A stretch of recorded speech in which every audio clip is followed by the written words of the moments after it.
All right, everyone, welcome back to another wonderful podcast. Jason here with Brian as always, and today we are going to be talking about Jesus. We think there might be some things we've been assuming about Jesus and how that relationship is supposed to work. So we're actually going to take a bit of a journey into that thought process and ask, are there some things that we've assumed about the personality, the character of Jesus, but more so on have we assumed things on our relationship with him and how we're designed to relate to him, how we even can relate to him, if at all? So we're going to talk about that today. Brian, how are you doing this morning? Doing great, coming off a Labor Day weekend. Hope all of you guys enjoyed your Labor Day. We just did a men's conference a couple weekends ago, and some of this topic kind of came up, and it does tie directly into our four pillars. It ties directly into a lot of the discussion we've had around suffering, around heroes, and all of that. And I thought that this is a good conversation point because I realize how many people have so many different views of Jesus. Mahatma Gandhi said this about Jesus. So he's a Hindu, and he said he had nothing but praise for him, and he described him as a man who was completely innocent, offered himself as a sacrifice for the good of others, including his enemies, and became the ransom of the world. So that was Gandhi's, and his final point of that was he was a perfect act. And so when we look at Jesus, there is a lot of assumptions around him, and for the most part, cross religious lines, everything, he was an innocent, powerful man that changed the world. So we know that's the a basis of assumption from around the world. Then it becomes a little bit different but he's the son of God, but he's all man. How do we relate to him? And that's what we're supposed to have is this relationship with him. But there's a lot of assumptions that I think hinder what that could be. So I thought this might be a good idea that when we were talking earlier to really explore this and um, bring to light who he is so we can relate to him in the way that he actually wants us to relate to him. I mean, it's really no different than any other relationship we have. If you assume things about someone, whether you're right or wrong, that's going to affect the dynamics of that relationship. And especially if it's someone that you already know and you hear something through the grapevine and you start to make assumptions. I mean, we all have that going on with our friends in the political, cultural climate we're in right now. There's some things you could assume about someone by reading a Facebook post of theirs. And you could come to the wrong conclusion based on those assumptions. But whether you're wrong or right, it's going to affect the relationship you have with that person. And as we've talked about this, and this is something that Brian, you and I have talked about for a long time.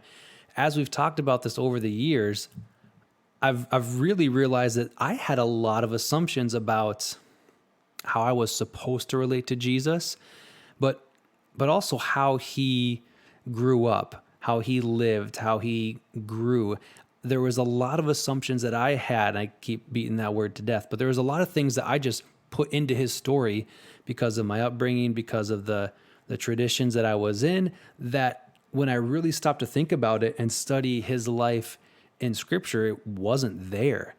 And I realized that put a barrier between how I saw myself and how I saw him and us relating together. Because if I have the wrong impression of him, like for instance, we talk about how, Jesus was fully God and fully man.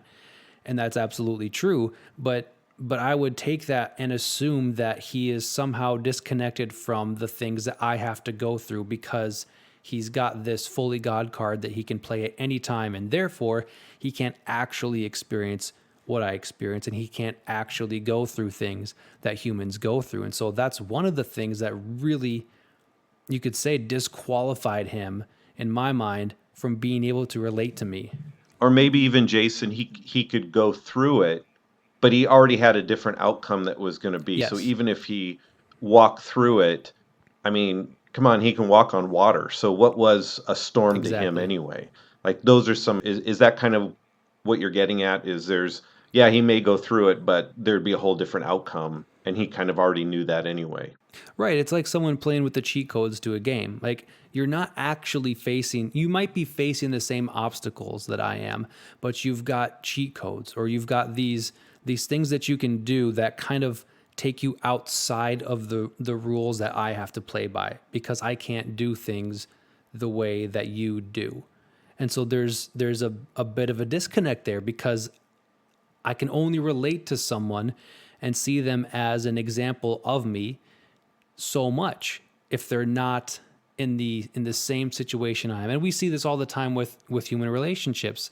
I mean, we were just having conversations the last couple months about some people doing work in certain parts, certain cities with certain groups of people, and they were saying if you can't relate to these people having gone through what they've gone through, then there is a limit or a cap to how you're going to be able to influence them. It doesn't mean you can't have any influence, but ultimately the deepest influence is going to come from someone that has been through what they're going through and has come through it. Well, and in some aspects, we look at him as that he had a special privilege. He had privilege. Yep. Like, how can we relate to him? He had everything. I mean, come on. He comes from the God family. I mean, how can he connect with us in any possible manner when he comes from advantage? And so, in some aspects, this is kind of the thing that was stirring with the Pharisees with him is they're basically saying, you think you're something and you're not. So let's destroy you. Mm-hmm. And which is really kind of a great picture because he had to battle through all that too. And I think that it kind of exposes this whole idea. There is nothing that you're in the middle of that he did not have to go and deal with and interact with and be a part of. And I think that's hopefully we can explore probably not all on this first podcast, but let's say over the next couple podcasts, let's to really kind of explore through how did he navigate this, how did he navigate that, and how really we can truly relate to everything he's experiencing. I mean, for me, that's what made such a huge difference in my perspective when I actually started to see that he wasn't just a floaty example of perfection going through life that never really had a chance of failing because it was all predetermined and the course was already set. So he never had a real risk of failure or a real chance of doing anything wrong because he was perfection and that was just how it was going to be. And if that's the case, then you don't you don't have to face the same things. But let's start looking at some of those things that we might have assumed about the life of Jesus, or even why that matters to our relationships in general. You were talking about a psychologist earlier that was mentioning the same thing. I was listening to this podcast, and we were just they're just talking about relationships and being open and building strong core real relationships. And he brought up this really interesting. There needs to be a baseline of shared assumptions. So, for instance, I can master living in Thailand. I can master the Thai language.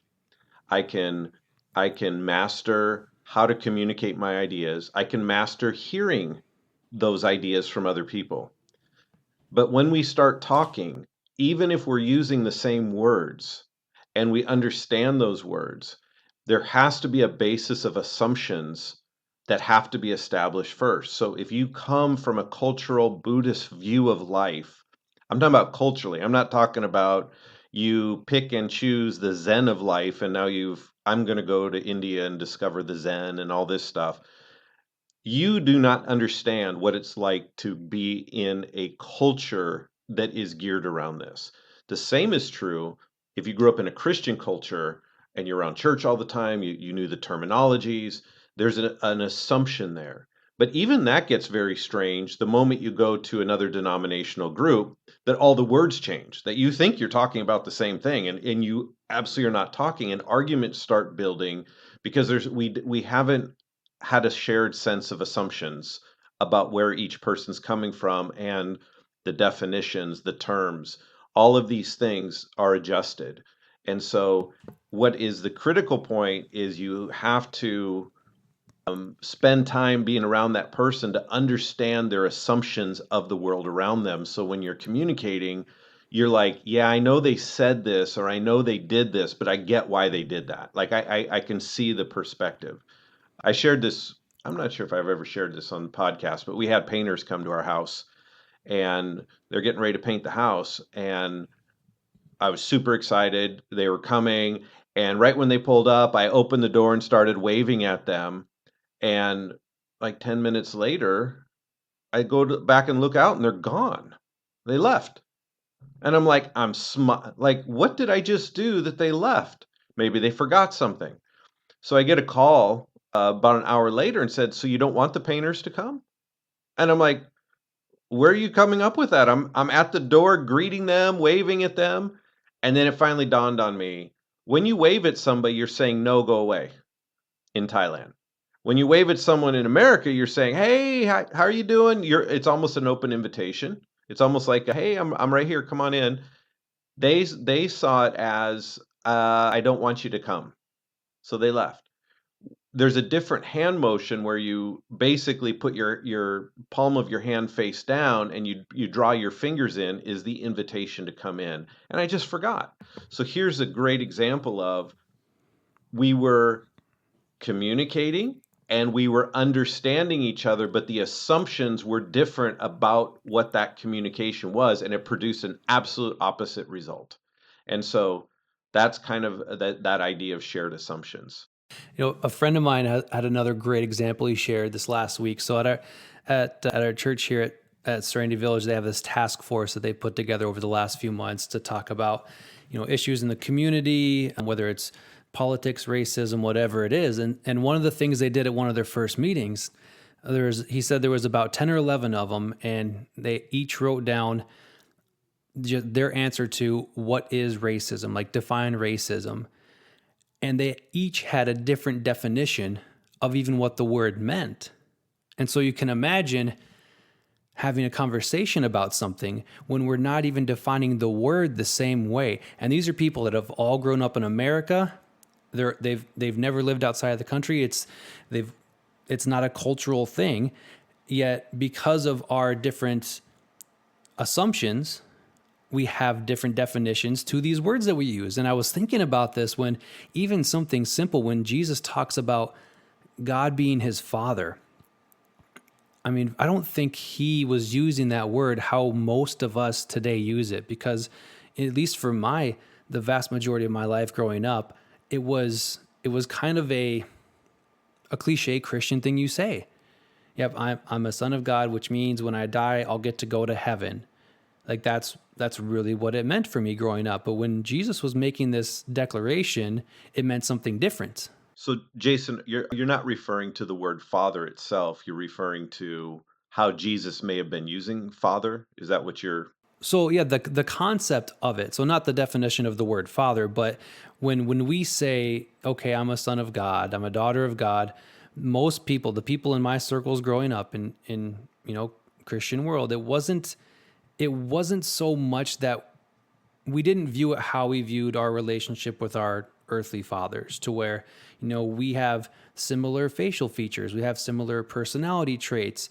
The things that are, if our father owns a business, we can become an heir to that. The example that I always go back to is my best friend growing up. His dad owned the bakery in town, and we both worked there and spent quite a few of our hours after school in that bakery. And since he was the son of the baker, he had complete access to everything. He could go and do anything. He could eat anything and do anything because he was the son of that person, which gave him different access to where I was the friend of the son. And so that granted me a different kind of access. And so the point I'm trying to make with that is, it struck me when I read about Jesus referring to God as his father, the anger and the extreme emotions that came up in people like the Pharisees or the Jews at the time when he said that. It wasn't just because he was saying a nice spiritual cliche. It's because he was actually using those words how they're meant to be used. He was actually saying, I come from God. I am of the God kind, even though I am also a man. And that kind of rocked me, because I haven't been using that word or that concept, I guess, the way Jesus was using it. For me, it was later on, this will have an effect, but it doesn't really have any effect right now. So later on, it'll mean something after I die, but right now it doesn't mean anything. And because my assumption was different, there was a disconnect in how I related to Jesus. That is a profound thought if you really think about it, because we're almost sheepish to embrace certain ideas, and then you'll have someone who will take it a whole nother direction that almost twists it the other direction. Like, you have the Christ consciousness group that will just basically say, Jesus is just like us. We are exactly like him, and we can have his consciousness. And all he was trying to show us is what we already had inside of us. And we already have that. So, really, Jesus becomes more of a muted figure. Like, Mm-hmm. he was just trying to show us how to be what we are, but he really isn't somebody we connect to. He's just more of, oh, he opened the door, so now we know how to open the door and we can just go do it ourselves. And we have to understand that father-son relationship, that even that verse that you're bringing up, when he says that he's my father, he defines that. And maybe it's important that we define that, but Yeah. and we will in just a second. But I think what's really critical in all of this is, I think sometimes we have to go beyond language. And I'll be honest, when I first came to Thailand and we started working with the government, and we were doing mentorship programs, and um, when the juvenile probationers have to go through our program, and we're in 3 provinces, and it's grown like that, and you might be saying to yourself, wow, you must know Thai really well. And actually, what I do know is some really good Thais. And I don't mean to make that, don't go learn the language, you don't need any of that. But because I didn't know the language, I had to figure out a way to truly get to know the people we were working with in order to have any kind of effect. And actually, it's been more empowering to us by knowing the people versus knowing what they're saying. And I know that the two tie together, so don't jump from one side to another. They're both critically important. But because of that, I was forced to learn other things, their way of mannerisms, the way they handle themselves in a room, what's going on in a room. When facial expressions go a certain direction, something didn't go right, something did go right. Oh, they got excited over that. Wait a second, I'm not meaning that. So having someone translate it, but you're now being able to observe everything else going on, and you really learn protocols and their baseline of thinking, because you're forced to use other things besides just a definition. And I think that's really where our world is, but it's almost like our world doesn't want you to know a person. They want you to know the terms.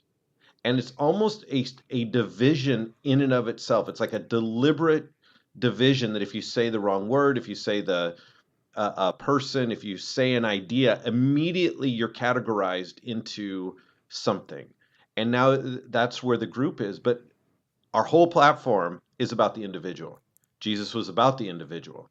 And it doesn't, and again, go back and listen to unity versus conformity. We need each other. You can't do it alone, but Yep. there is a flow with that. So my point with that is, the moment you sit down and actually have to get to know someone from their perspective, and you have to work with them, and you have to get through life, or you have to do something with them, the terms become maybe not obsolete, but they don't matter to the same level. Quick story: the lone survivor Navy SEAL, when he kind of finally was able to get out of the firefight, and he's the last one left, and he has all these injuries. I mean, major body injuries. I forgot what it was, but he couldn't walk, and he had to drag himself.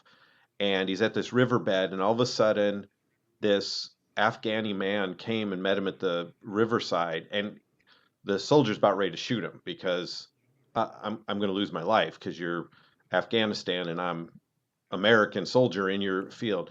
And the man didn't do it. He actually took him home. He actually cleaned him up, protected him. And culturally, once he brought that soldier into his home had to protect that soldier. So when the other Afghanis Mm. that were similar would come, he knew he was risking his life, because now he's created a loyalty to this soldier the moment he did that act of inviting him into his house. Well, those two men at the end of their terms or war became more than best friends. Something different bonded them together. The Navy SEAL who's a lone survivor, sorry, I can't remember his name, this Afghani man that rescued him would come and visit him at his ranch. And they would go shooting and they would spend days and hours together just in fellowship, and neither of them knew each other's language, Hmm. but they knew each other. And I think if that is just something really powerful. So I think in one of the contexts of this, words are very important. Words are critical to what we are. But there has to be a baseline of understanding and assuming about that individual speaking for those words to truly have the weight and the relationship. That's kind of the big picture maybe we could lay out before we start going further in all this. Right. I think you have to understand that, because if that's not a central concept, then what we're kind of used to doing is learning how to repeat the same words, because we think that the same words brings us to the relationship, when words are just meant to, I guess, be a tool that facilitates that relational connection, but the words are not the relationship in themselves. Like, everyone's great at reciting the Lord's Prayer. Everyone can recite, "Blessed are the poor in spirit, for they," and all these things. And at times we get into a mode of repeating those, thinking if we do them 10 or 12 or 78 times, then something's going to click. And maybe that happens for people at times. But I love that story because it just points out that the relationship is not based on getting the words right. And I think that there's times where we've had that be a stumbling block in how we relate to Jesus. So what would you say is a way that we start to kind of get away from, okay, let me just try to repeat the words that Jesus did, or repeat the actions that Jesus did, and then I'll feel like I can relate to him, and move to that deeper level, I guess you could say. Well, I think there first needs to be an understanding, even as we're talking about words, that the relationship is more important than the words. You actually can't separate the words from the relationship. So I don't want it to sound like we're switching, one's more important than the other. No, both working harmoniously. But if you do one without the other, you won't get the essence of the assumption. So I think that is an important point. So when we look at Jesus, and that was John chapter 5 that you mentioned that verse. Jesus just heals a man that was at this pool. Then he comes in, now people are mad at him because he did that, and they want to stone and kill him. And because it was on the Sabbath day. Again, he didn't act based on the assumptions of the culture and the legalism of that custom of that time. He didn't act. Therefore, he was an evil man, and so he needs to be destroyed. But they didn't catch the spirit, which maybe that's the word we're actually trying to work. You get to know the spirit of a person. So then the words and who they are start flowing together. So he comes back and he said, they want to kill him. And Jesus answered and said, I say to you, and this is in John 5:19, I say to you, the Son can do nothing of himself. So this is a very important point when he's discussing what a father-child relationship, because he made this comment that my father has been working until now, and now I have been working. So in other words, oh, so you're saying you're God because you declared him as father. But now he's going and defining what that relationship actually looks like to him. And I think this is really important, is I think we miss that Jesus had to build a relationship with God the Father from a human perspective. The need of a human to need to know their source. He had to build that relationship. He says the Son can do nothing of himself, but what he sees the Father do. And I think this is a very important piece, is that Jesus was an individual that acted, but he couldn't do it without his Father. Yet him and his Father are one. So you see this bonding. You become one with the person the moment you can connect on all levels, and you want to see from their view. Like, their view becomes important, your view becomes important, and you really start having a hard time separating who's doing what in that scenario. And so he goes, but what he sees the Father do. And I think that's really critical. Now, there's another verse that says, I only do what I see and hear my Father do. But I think this is really important in this first part is he had a view of God, his perception of God, his assumptions of God, how he perceived him, how he looked at him. Those were being built over his time. And now he says, I only do what I see my Father do. In other words, I'm not doing these things on my own. I'm not even housing all this information. My Father's actually inputting this information into me. He's actually revealing things into me. And he says, and then I do things in like manner. For the Father loves the Son and shows him all things that he himself does. So that's the second part of this relationship that was established in Jesus and the Father. And we'll probably touch in about his early childhood of how he got to this point, because Jesus still had to get to this point. And then he says, and he will show him greater works than these, that you may marvel. So this really opens up this really amazing picture. He was confident he's going to go do greater things because the Father's going to show him greater things. But at that moment, he only knew what he knew. So he needed to go back, and the Father would show him new things, and then he would do new things, and things would happen. And it was almost more his walk on this earth was him and his Father showing him things, and then he would go do them, versus he had this spiritual download of God AI that was just operating in his brain, and he just knew everything. He didn't need to Google search it. He just knew it.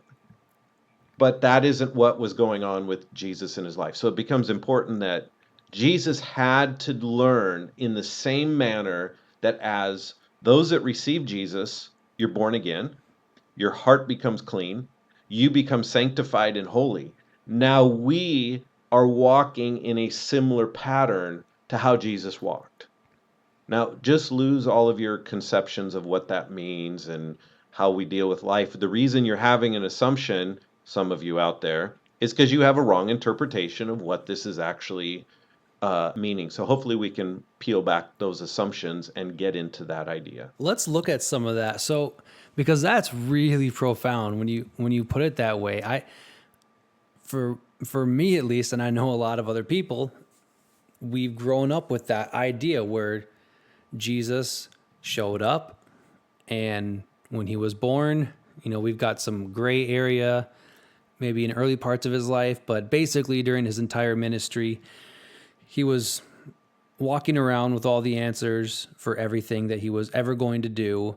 And so nothing ever surprised him. Nothing caught him off guard. He didn't have to think about anything. He didn't have to learn anything, because it's really robotic when you peel back and get to the bottom of it, how we think of Jesus. It was very robotic. He had his scripted answers for everything, like some online customer service rep. He just had his script that he repeated.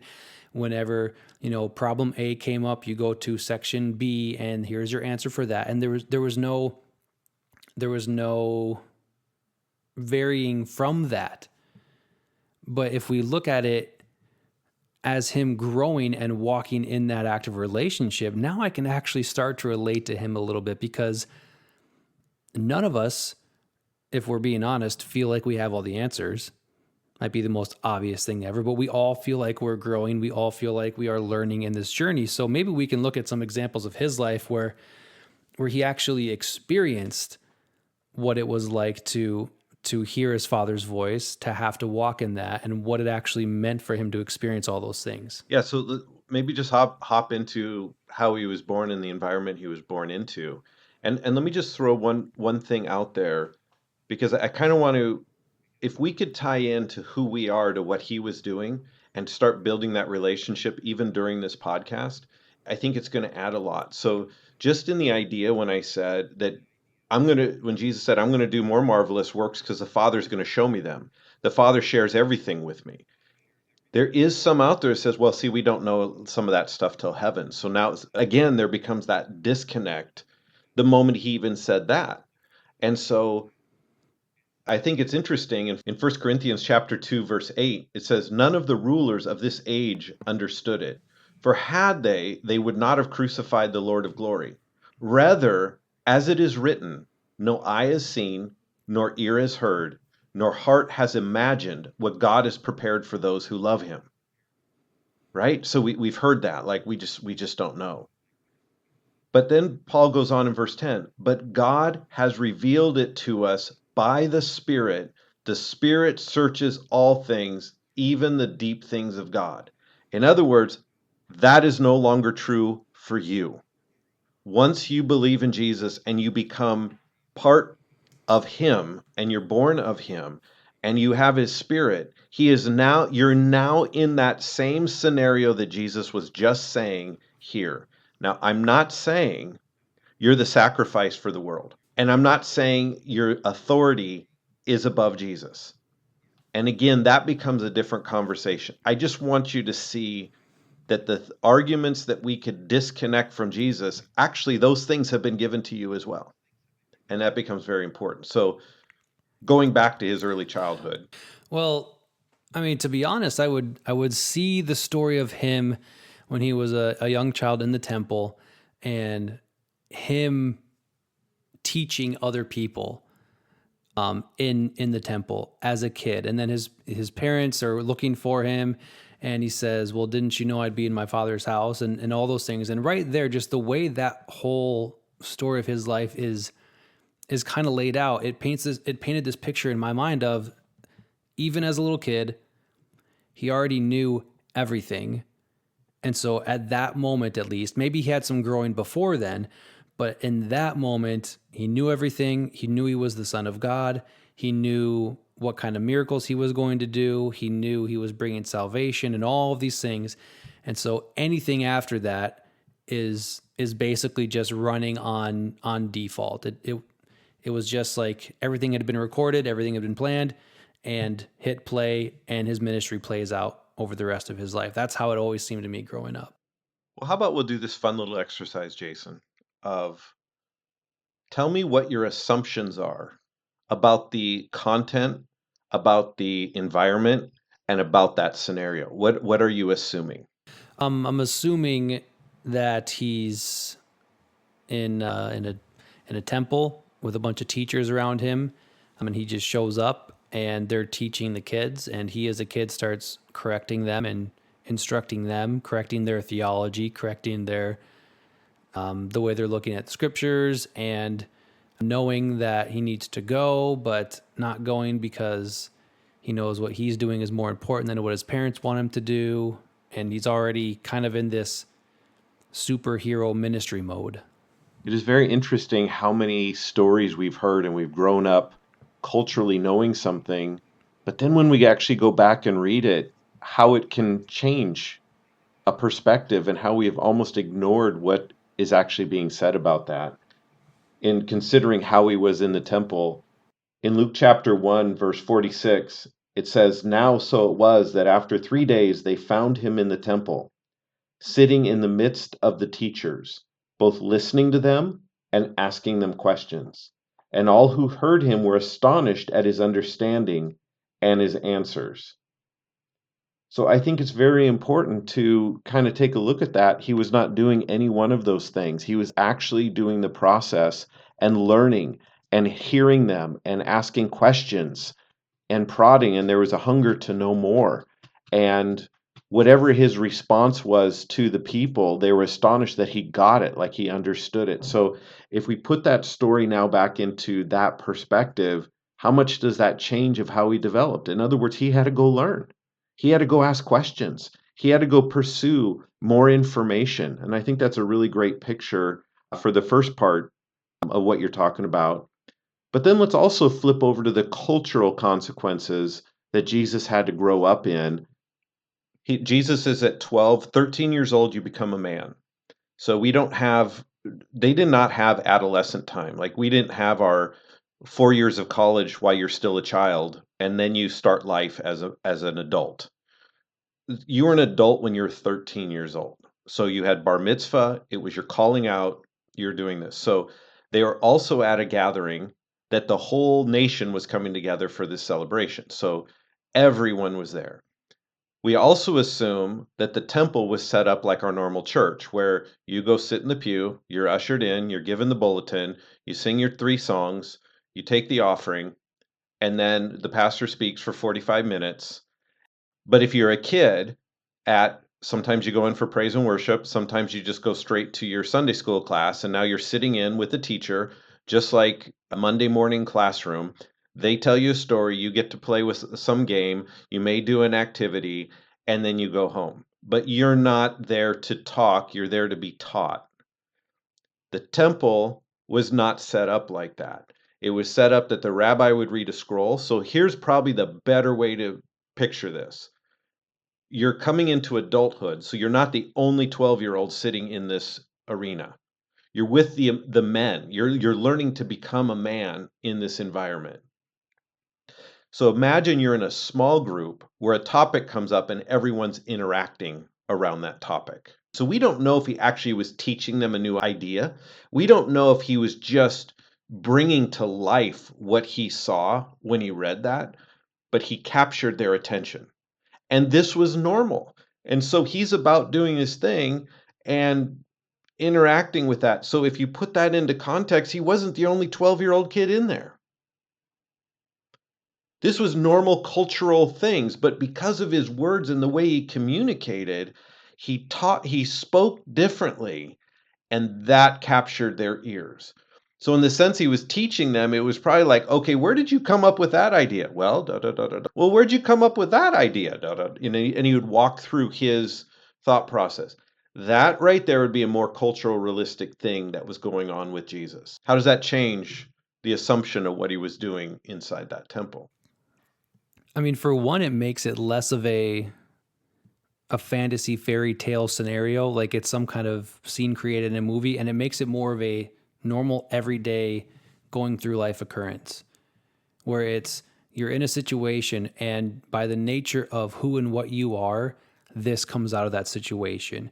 Not, okay, you need to be looking around for a moment to stand up in front of a crowd and grab everyone's attention and start, talking at them or screaming at them or something like that. Like, you're not looking for something to do in order to stand out. You're going through the world and the culture around you, and what you are, your default, your state of being is going to stand out. And so really the only thing is he just let that happen.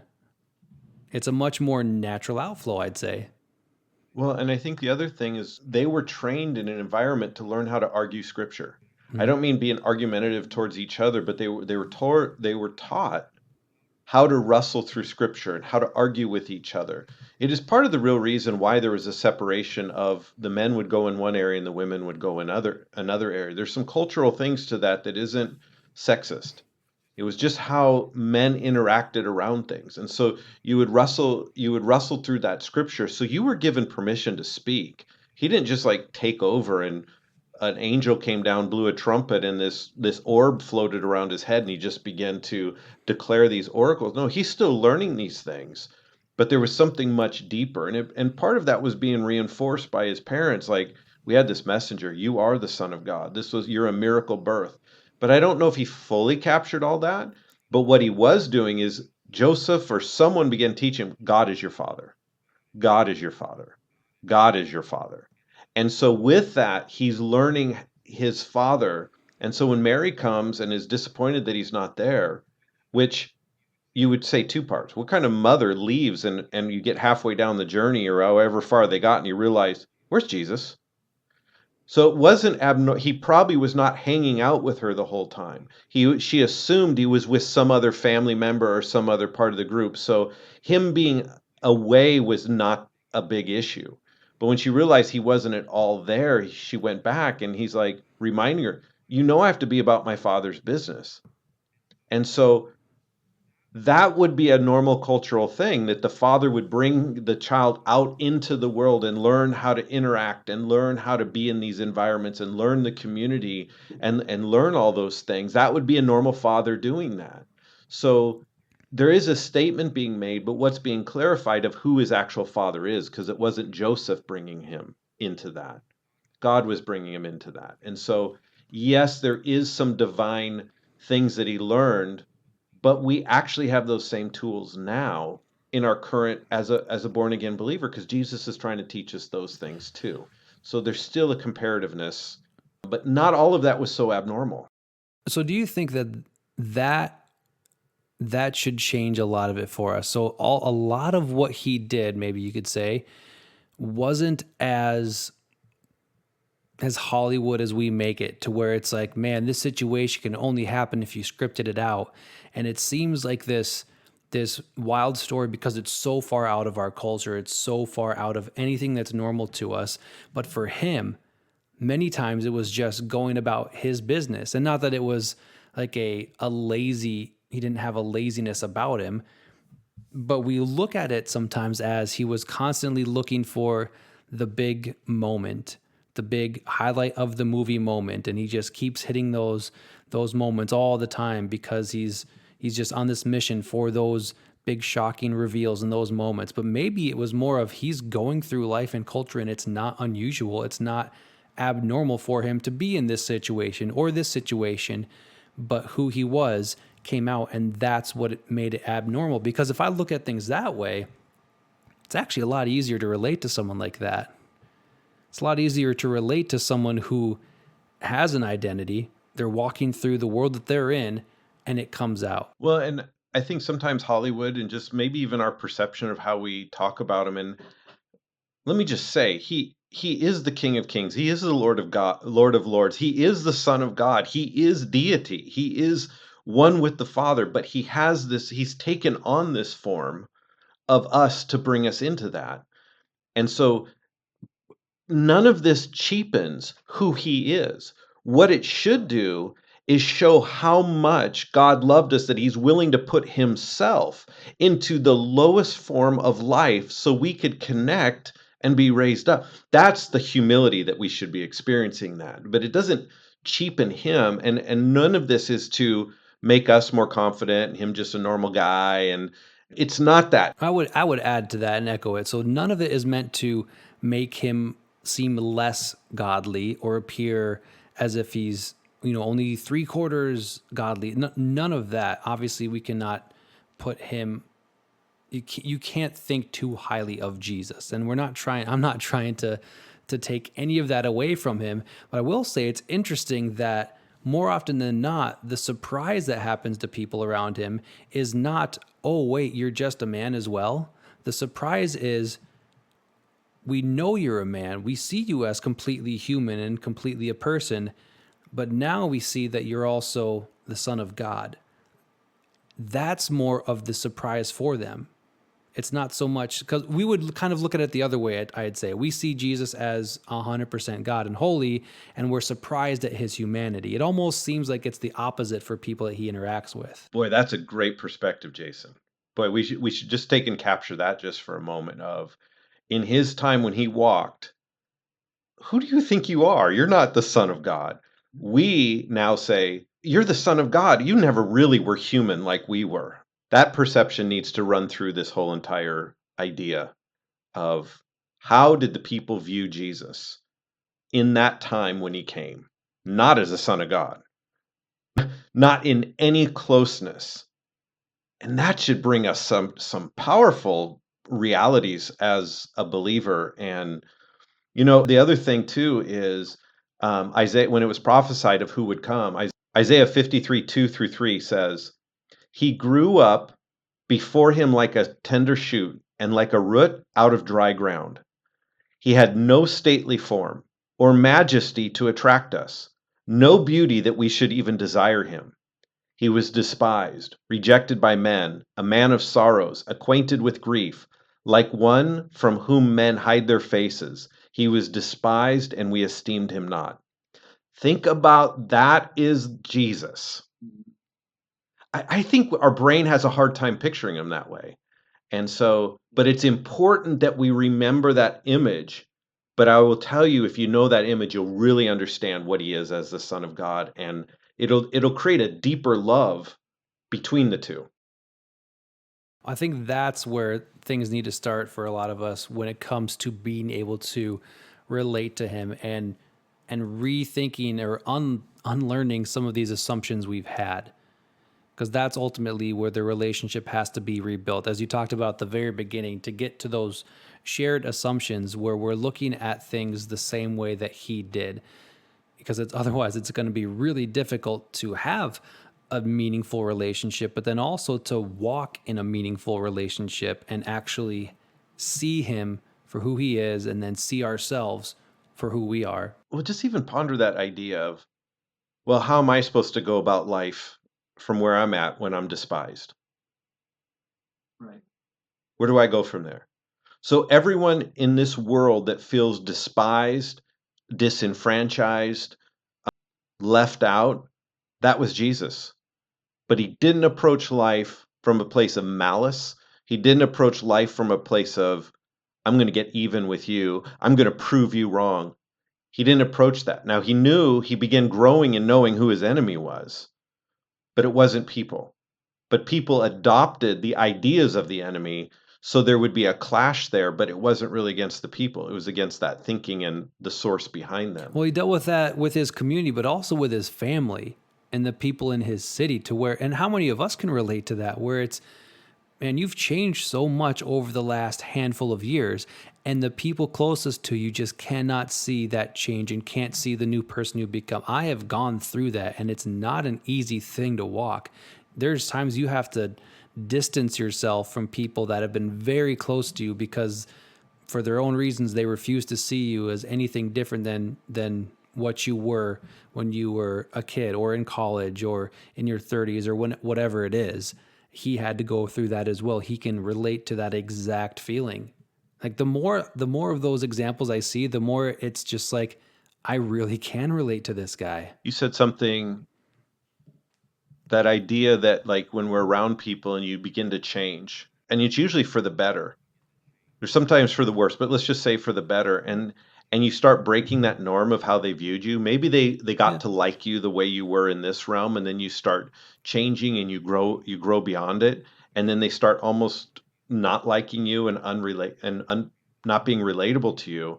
And I think this is the best picture, that if you look at someone and you begin seeing how God views that person, when they change and they grow, it's not like, "Ah, you've changed so much." It's more of like, man, you really are becoming what I've always seen in you. That's a different kind of relational concept, and that's how Jesus Exactly. views us. Yeah. But we also have to see Jesus in that too, is that in that humanity, he's emerging in what he really is. And so the change shouldn't be shocking, but we have to know he still had to come out of that whole caterpillar mess into the butterfly. Closing up with that idea with Jesus teaching in the temple, um, it really was profound, his confidence. So what was put into him? So there is those still that truth. Like he had this confidence, and his words captured, but he spoke in a manner that they understood. It's like he was growing in knowing what their assumptions were about an idea, but their perception of the assumption was being enlightened or challenged. So Jason, with that, when we're, I know we're just kind of in these beginning stages of kind of going through some of these ideas. Why would it be critical for us to understand what Jesus was and how people viewed him, but also how he viewed us? Like in Hebrews, it talks about he experienced everything we've ever experienced, yet without sin. And it goes on to say that he's not ashamed to call us brethren. So here's Jesus looking at bringing out himself and who we are in relationship to him.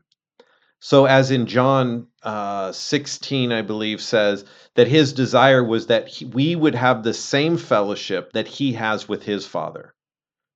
That's really powerful. So the same fellowship that he has with the Father is what he desires for us to have. And in order for us to have that, we have to have a baseline of relationship. A dog can only be so compatible with the master. As much as that dog will do whatever you say, you can train it perfectly. It will cuddle up to you. It'll do whatever you want. It will make you feel good. It will keep welcoming you every time you come home, as if you can leave and then come back 10 minutes later and it's just as excited to see you. That's not the relationship that God has with us. Because they're two different kinds of things. You have to be of the same kind. And we could get into later about authority and those type of things, because that's the defining differences. But within the general relationship, we're of the same kind.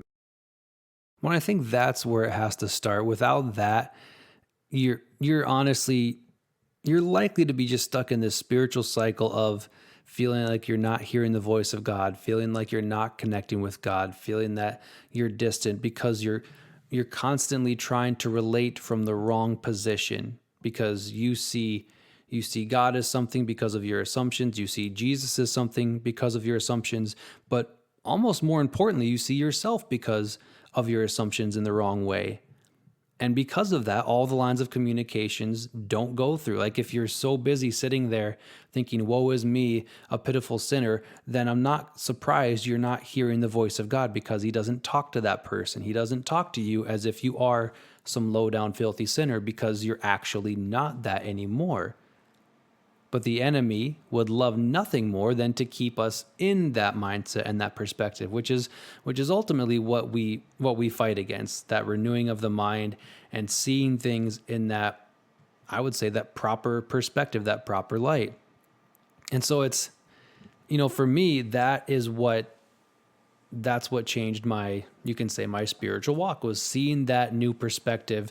And that's actually what I can point to as being the foundation of my relationship with God, because I've had relationships, or I should say a relationship with God based on different understandings and different assumptions, and it wasn't a good life. It wasn't terrible. I did great things. I didn't do very many bad things, and so by all outward appearances things were good, but there is just something that wasn't what it should be, and that held me back from a lot of things. And when that changed, everything else followed. I fully agree. We need relatability. Where everyone's looking for a relationship, and if Jesus seems disconnected to that, it's hard to bring us to the source of knowing the Father. If we don't have that piece, we'll begin looking to people and other sources of information to begin gathering the thing that our heart craves. Is, first of all, when you believe in him, you become a new creation. So you become something new. So in a sense, you're not like you're already of him, and then he just kind of does something and you're like, "Oh, okay, I guess I am good." No, you have to have a transformation point of letting go of what you were and taking on what you are. But we have to know what we are now. So your entire Christian life cannot be of not being what you were. The only way for you not to be what you were is for you to know what you actually are.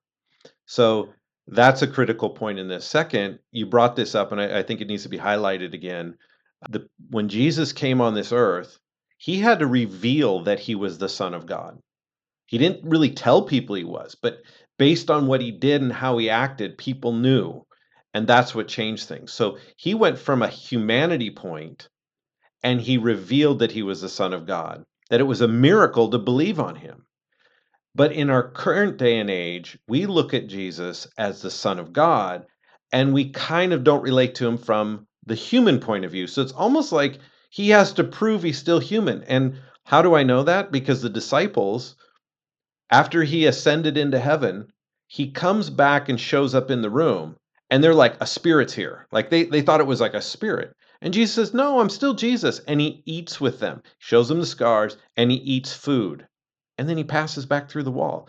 So I don't know what he's become. I don't want to get all that, but he was still a man, and he's still all God. He's glorified, he's perfected in his humanity as far as his physical body goes. And now what he is, it's all blended into one, but he still has a body. He still can eat. He still can function. So Jesus had to reveal that he is all God to his disciples. And he has a human body that is perfected, which we get when we are, after we die and we're resurrected. We still get a physical body, but it is purified. So it's not that he came back and revealed all of his flaws of humanity. He is all human perfected and the Son of God. But that is our journey. So our insides, our mind, our spirit, that's all with him. And there is a time our body will come along. But when Jesus walked this earth, it's important to see, wow, I can relate to that because he went through all the same stuff. Yeah, it's almost as if when he was here, he was 100% human, and then people had to piece together the fact that he was also the Son of God. But now we look at him as 100% God, and we have to throw some pieces of humanity on him, and we just end up with this weird collage and a misrepresentation of who he is. But man, we're going to keep continuing this conversation in later episodes. And we appreciate you guys being with us in that conversations. And I hope it's challenging for you. It's challenging for me. And, as I said, this is stuff that Brian, you and I have talked about for years, some of these topics, and it still today challenges me and stretches me. So we appreciate